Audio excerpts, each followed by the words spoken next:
On the beautiful happy pair. Well, it's a beautiful day up till now. It's still a nice day, but really gorgeous weather we're having. Well, just before the cameras roll, I was going to say where you're from originally. You're from Bray, and my condolences for that. But you look exotic enough to be of interesting bloodline, or yes, I'm originally Namibian. Ah, right, okay. So I lived 13 years in Namibia.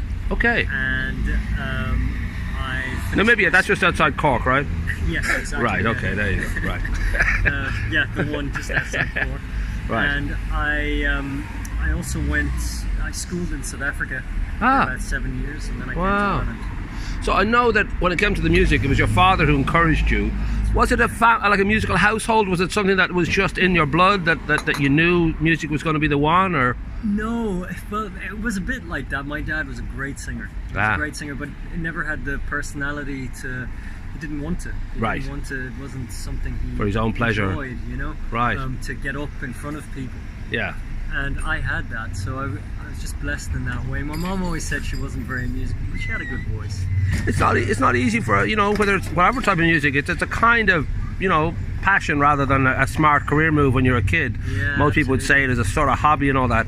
When did you kind of decide, okay, this is more than just something I like to do, it's something I really, you know, see as a profession, a career? Or I think I always saw myself as a singer. I loved to sing as a kid and just kept going with it. It wasn't a decision I made. It was just always there. You know? It is something that you know, you said yourself that, you know, you're a tenor, but you've got a wide screen kind of approach to music. You like other genres and you like to mix it up. Yeah. Was that an early decision? Was that something that you didn't even realize you were doing it, that you were just singing the songs you liked and you realized, okay, I'm not actually just doing classical? I think as a kid I just loved singing. Right. And I would sing anything. And when I got into college, I started going the opera route, and I found I was very good at it. But it wasn't. I loved the training, and I loved the experience of college and doing those things, doing the classical music. But I realized it wasn't the only thing I wanted to do. You were listening to other records when you went home, I presume, other music. Exactly, and absolutely. Right. I wanted to sing everything. Still wanted to sing everything, even though I had the training to do. I know you said that your main teacher, Emmanuel Lawler. That's right. Yeah. Now, when did that come into your life? Was that a sort of a turning point? I don't know whether it felt you'd really moved up a notch by. Yeah. Right. It really was. What age were you then, or what sort of time? I was probably around in my 20s, early 20s anyway, when I met Emmanuel. Right. And it was really a turning point. He kind of really encouraged me to go, you know, you've got a great voice, you've got to do it. Go on and do it, you know. Right. That was a fantastic turning point. Now, would there have been other singers, or maybe they were, like, as you were kind of evolving into who you are now, were there certain performers that you like aspired to in particular? I don't know if you had any posters on your wall of. Absolutely. I love Luciano Pavarotti.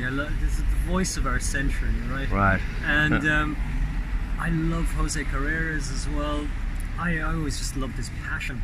Right. You know? And Mario Lanza was another one with real passion. Sure. That passionate singing. I love that. But then popular people, I maybe Bob Dylan's voice wasn't always the best, but he had this poetry about him, which was just beautiful. His recent releases, especially Triplicate, where he's taken on the sort of Sinatra songbook and taken on a lot of the Torch songs. His voice now sounds amazing in that area. Oh. He's like a Jimmy Smith or whatever. He just sounds like an odd, or Jimmy Scott I should say. Yeah. He's an odd beast of a voice, and it actually suits a Torch song. Yeah, absolutely. Maybe Tortured more than Torch, but you know, it sounds good. Yeah. So we should say you've got two wonderful people with you coming to the Whale, Rachel Duffy and, you can tell me the name of the Tim Doyle. Right. Yeah. And this is this a trio that you've worked before together, or? This is actually very new. But we've had a few practices together. It's just sounding great. Yeah. And it's really exciting to kind of have two really talented musicians behind you and in front of you and doing amazing things together.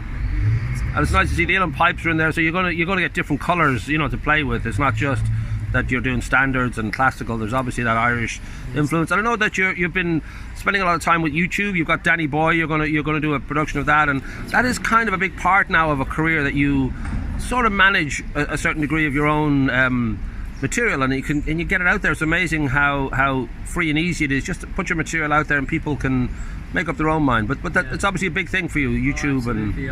I'm really enjoying that at the moment. We've been filming, we've been doing films, and I chose Danny Boy because I just fell in love with Irish music when I first arrived here. And we'd go to a pub and there'd be a sing-along, or we'd go to a party and there'd be someone singing, or a wedding or something, and I just fell in love with the Irish music. So that's why I chose Danny Boy, and I love the song, and it means so much to me. It's an immigration song. Right. I'm an immigrant, so it has huge connotations. Now we should say, beyond your Mother's Day concert in the Whale, you've plans to go to Germany and the US, and I mean these are obviously kind of big steps. I mean, are you? I don't know if are you nervous at all? Do you feel it's just an exciting part of what you do to go and play to new audiences? Yeah, I think I'm just taking it day by day and just feeling, just enjoying it, enjoying the walk there, as they say. Yeah. Now we should wrap up by saying it's on March 31st in the Whale. It's on at 4 p.m. It's a Mother's Day concert, so there will be a lot of mothers telling you you're too loud. Is that going to be all right? Because they will come up, and some of them may have brollies, some of them may have handbags that are quite heavy and hard. Just the way it is. If it's too loud at all in any way, shape or form, they will come up and let you know. So you're ready for that. Yeah. I'll tell all the mammies out there, we'll try and keep it down. Good man, and we'll have a helmet for you as well, so you'll be all right.